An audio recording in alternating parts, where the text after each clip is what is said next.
В прямом эфире «Чеченской вести» я, Рамзан Абуев, и мои коллеги-журналисты готовы поделиться с наиболее значимыми событиями. Ассаламу алейкум. Чем запомнится среда, 8 июля?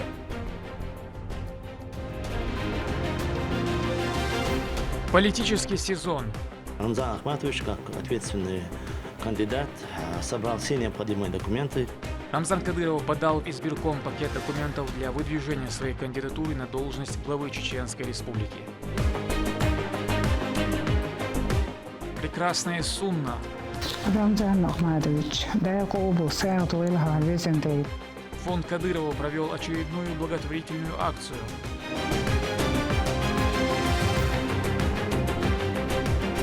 Новый этап в жизни. В большинстве арабских стран школьное образование устроено так, что выпускной экзамен, аналог нашего ЕГЭ, сдается комплексно. Вынужденные переселенцы из сектора Газа сдали выпускные экзамены в ЧГУ.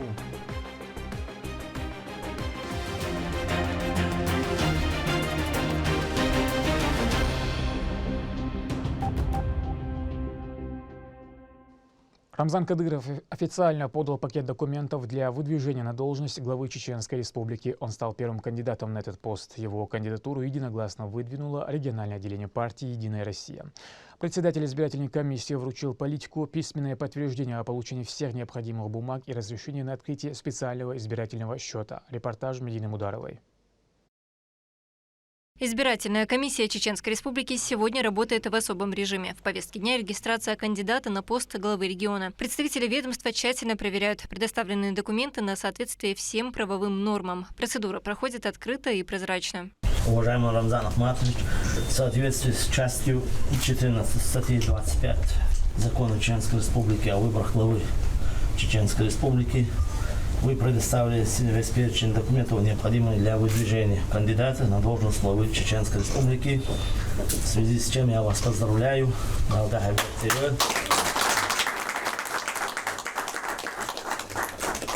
И в соответствии с законом дам вам подтверждение о принятии документов как руководитель рабочей группы по приему документов по выдвижению на должность главы Чеченской Республики.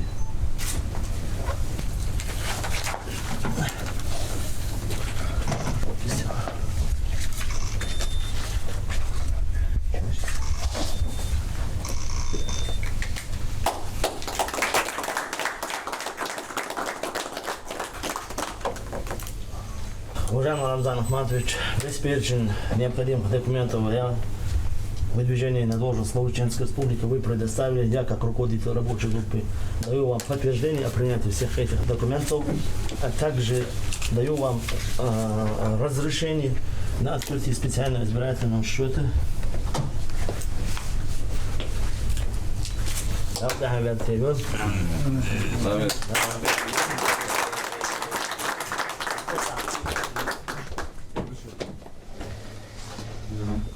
За время работы на посту руководителя субъекта Рамзаном Кадыровым решено неимоверное количество задач и вопросов. Республику восстанавливали буквально с нуля. Сегодня на ее территории имеются все необходимые условия для полноценной жизни. Созданная инфраструктура может составить конкуренцию другим субъектам страны. Отвечая на вопросы журналистов, глава региона отметил, что он сам лично настоял на открытых и прозрачных выборах. Ведь люди вольны сами выбирать свою судьбу. Чеченская Республика – один из немногих регионов, где именно прямые выборы проходят. Для вас важно, чтобы непосредственно жители за вас голосовали?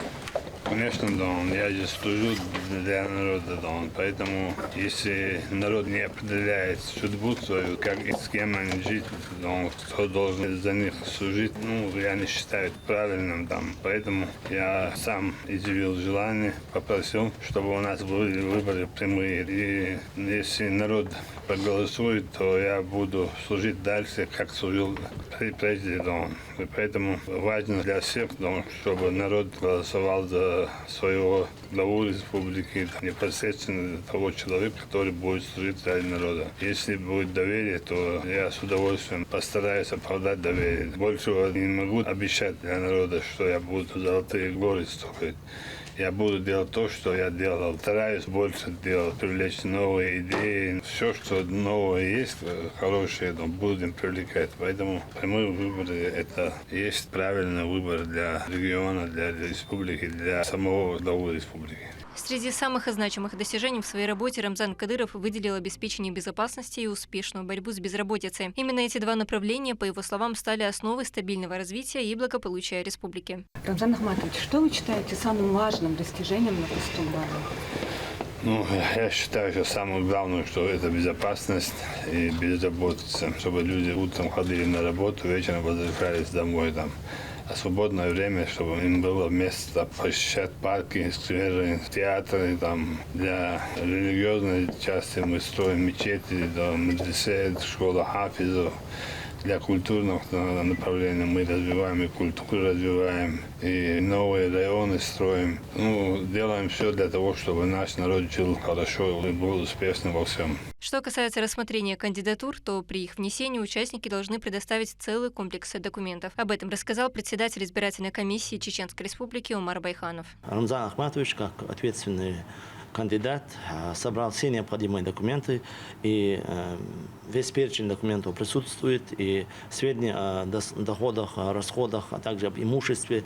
Все это представлено, и сейчас избирательной комиссии предстоит проверка документов. Второй этап, уже кандидат должен подать документы на регистрацию. Это начинается второй этап подачи документов не ранее 31 июля и не позднее 5 августа. На предыдущих выборах была очень высокая явка, и на этих выборах тоже мы ожидаем, мы чувствуем, как люди, как наши избиратели дорогие следят за новостями, в том числе с началом избирательных кампаний. Всего на предстоящих выборах на пост главы Чеченской Республики претендуют 3 кандидата. Регистрация кандидата официально завершена. В республике дан старт новому этапу избирательной кампании. Впереди активная фаза, от результатов которой будет зависеть вектор развития региона на ближайшие годы. Медина Мударова, Садамин Мусаев, Ахмед Хизриев при поддержке пресс-службы главы и правительства Чеченской Республики «Вести Чеченская Республика». Региональный общественный фонд имени Героя России Ахмата Хаджи Кадырова провел очередную благотворительную акцию. Продуктовые наборы распределили нуждающимся семьям во всех муниципалитетах. Слова признательности за поддержку звучали от каждого. Об акции добра. Репортаж Лейлы Муртазовой. В субъекте вновь стартовала благотворительная акция от регионального общественного фонда имени Героя России Ахмата Хаджи Кадырова. Пакеты с продуктовой помощью передали до каждой нуждающейся семьи.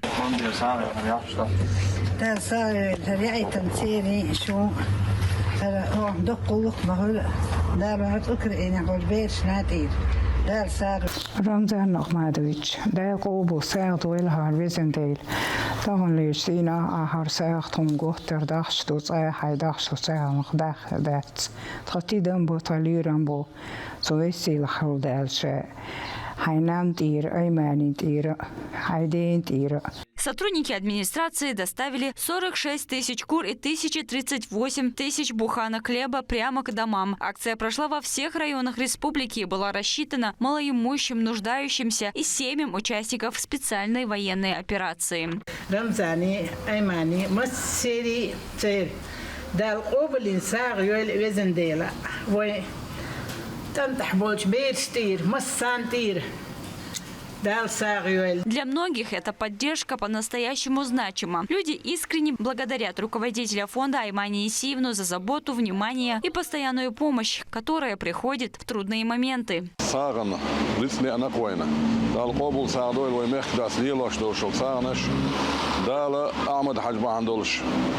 وين دقوا بيركت شغل شنوقي وين يقعد عوال شغل إيحاء دال غادة قبول دولتنا دال وين بتشع وين مخنانا أرثانش دوش هرديك بيلش بيش أك خلق دوج حاسش هرديك بيلش بدال مقش ماش دقوا لات بويلش دقوا باغ بويلش. Регулярную поддержку, которую оказывает благотворительная организация, помогает жителям субъекта справиться с материальными трудностями и покрывать базовые потребности.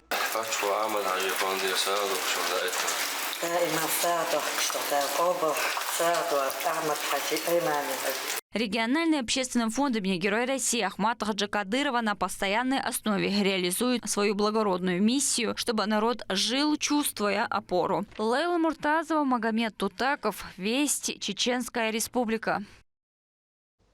Региональный общественный фонд имени Героя России Ахмата Хаджи Кадырова провел очередную благотворительную акцию в Луганской Народной Республике.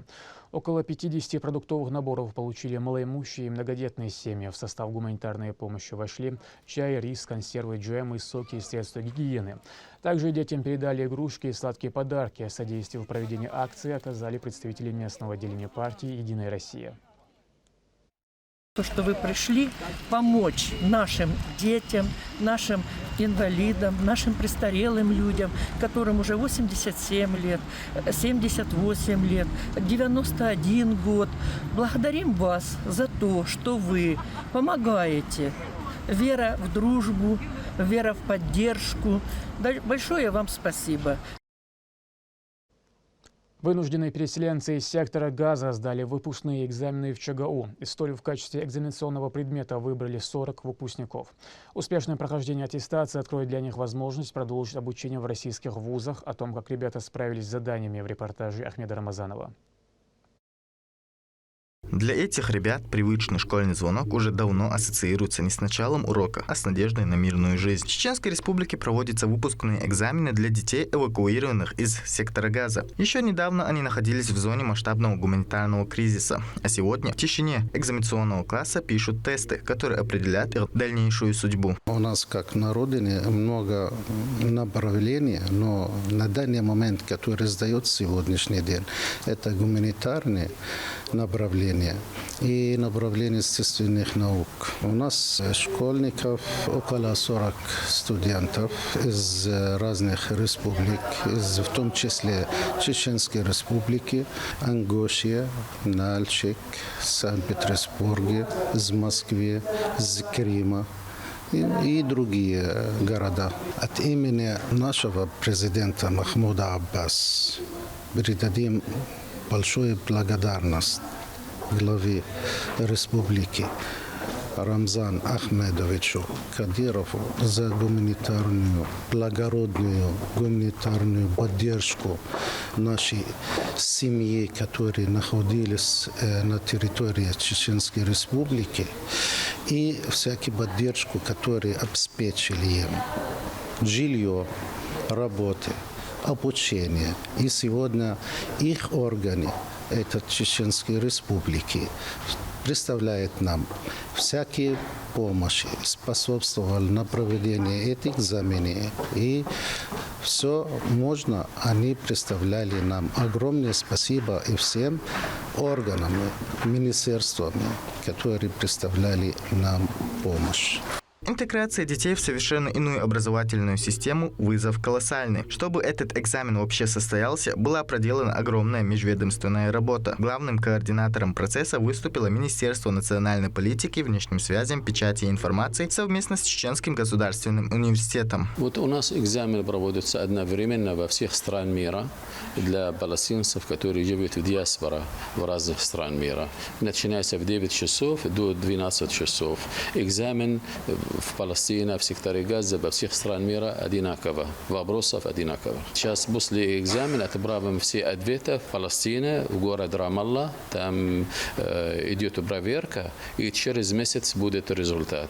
Кто успешно сдал, он будет потом выступать в университете, в институте в Разе.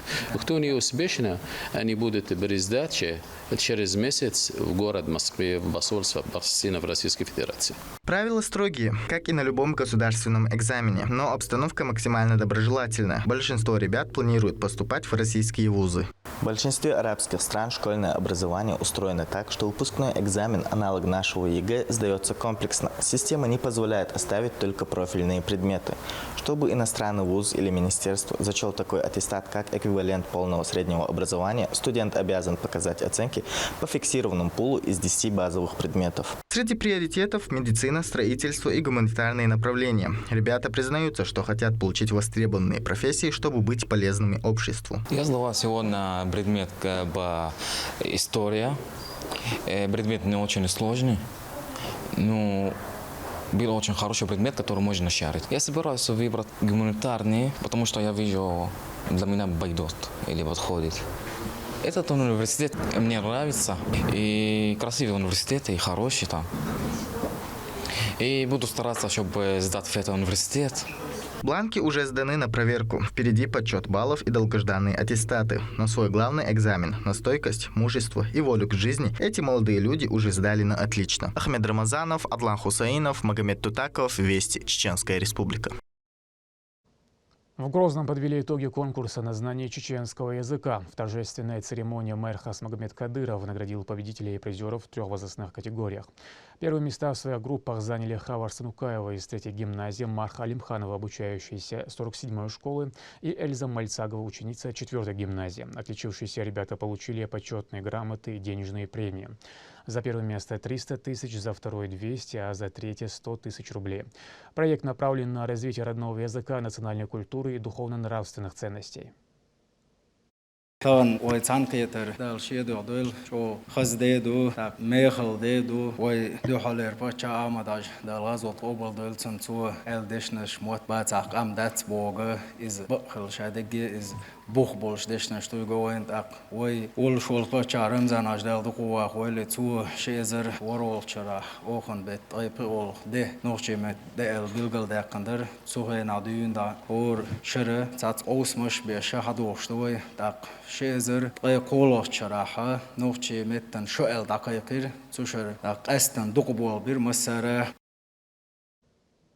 В чеченском отделении социального фонда состоялась донорская акция. Собранную кровь направить для помощи раненым в зоне проведения специальной военной операции.